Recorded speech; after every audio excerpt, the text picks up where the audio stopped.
receives faxes from our POTS line and then forward it to a group of I'm hearing somebody in the background.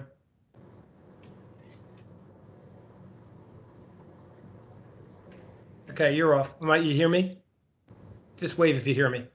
Yeah, we can hear you. Okay. So good morning, everyone. Sorry for the slight delay. We just wanted to make sure everyone got on who wanted to get on.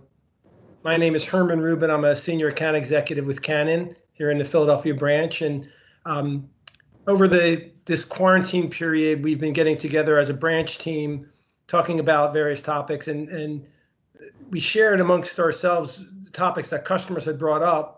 And we thought that we developed some content that we can produce locally, share with you, because there are topics, if there are for a handful of people, they might be for others if we reach out. So the first topic today is how to use the Canon equipment to fax forward. What we've come to understand is that in the closed offices, typically someone's assigned to go once or twice a week to collect the mail and collect, if they're using faxes, to get the faxes into the right people's hands. And obviously that's not a timely way to do it. We can't help you so much with the physical mail, but we can certainly help with the fax content. So what I've done today is I've located a video that's Canon produced. It's a little dated, but fax technology is a little dated. So it actually turns out to be very much on point. So I'm going to share my screen out, and then we're going to show you the video. And then when we're done, if you have any questions, you can enter them in chat. Or what I plan to do is get everyone's email address and send a thank you, and I'll send the link to the video so you can have it for yourself. So here I go. I'm going to share my screen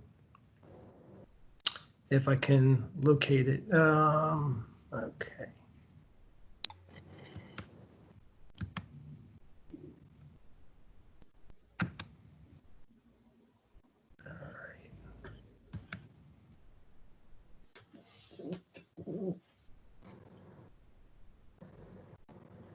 Bear with me.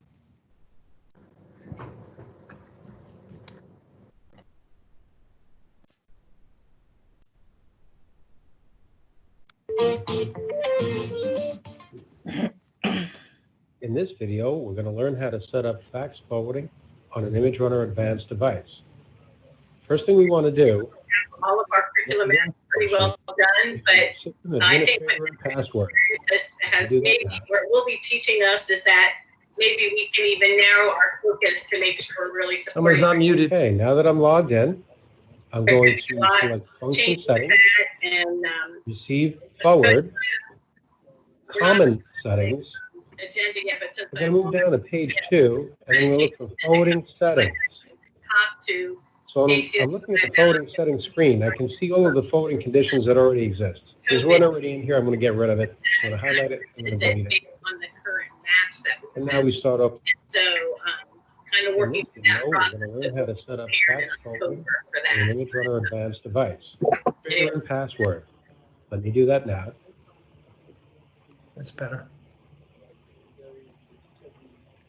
Okay, now that I'm logged in, I'm going to select Function Settings, Receive Forward, Common Settings. I'm going to move down to page 2, and then we're going to look for Forwarding Settings. So I'm looking at the forwarding settings screen. I can see all of the forwarding conditions that already exist. There's one already in here. I'm going to get rid of it. So I'm going to highlight it. I'm going to delete it. And now we start off with nothing. Okay. So if we take a look, I can set up different types of forwarding conditions. I can select from line 1, line 2, or all incoming receptions to be forwarded. But for the intents and purposes, I'm just going to select a line 1, for example. So you can scroll through and see all of the different choices you have here. Okay, so this gives you a pretty good idea of all of the different parameters you can use for your incoming condition. And normally you would select register, and then you can select forwarding conditions if you like. And here we have, I can select a fax number, and it gives all the different parameters. For example, does the number contain, is it equal to, is it different from, does it begin with, does it end with?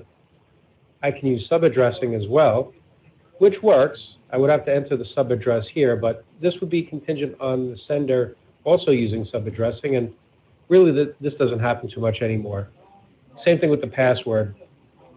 these features do work, but because these features are contingent on a sender using the same type of features, generally speaking, people don't normally use them, although they do work well. So what we're going to do is we're just going to set up a general forwarding condition, forward without conditions, meaning that everything that I receive is going to get forwarded to my destination. So here I have selected line 1. I'm going to give it a condition name. I can either forward to my address book or to a confidential fax box. I'm going to select address book. Now, when I select address book, I can send to an email, another fax device, or a shared folder. So I'm going to send it to my email. And I'm just going to look through this list, and once I find my email, I'm going to select it. There we go. Okay, so here now, I'm just going to give it a name, just so it will identify it. I'm just going to call it forward. This way, when I see it in the list, I'll be able to identify it because I can set up more than one forwarding condition. Here I have a choice. I can store or print forwarding file, meaning, do I want the fax to print? Yeah, I want the fax to print, so I'm going to turn that on. So now my forwarding condition here is here in this list, but I have to turn it on. You'll see it's off by default. So to turn it on, I'll highlight it, and then I'll click Validate, Invalidate, and this will toggle the condition between on or off. So right now you see that it's on. So with this, I can just close everything up and then get back to my main screen and log out. Now my device is going to forward out all received faxes to my email. Thank you for watching this video. I hope that it was informative and it will help you to some degree. That's it.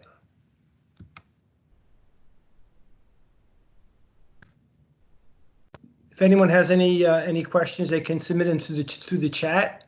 And other than that, you can, if you need any further assistance, I intend to send out the link to the video. But certainly, if you have any questions, you can contact your rep, and we can certainly help you out. Or if you want to have firsthand help and you're a Canon customer, you can call the help desk, ask for technical support, and there'll be a person there that can step you through it. It's really as easy as it seems on the video.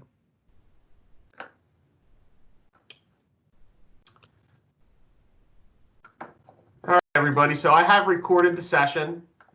I am going to send the link once it processes to everybody that's on the call. And then from there, like Herman said, if you have any further questions, please contact one of us and we will help get your machine set up.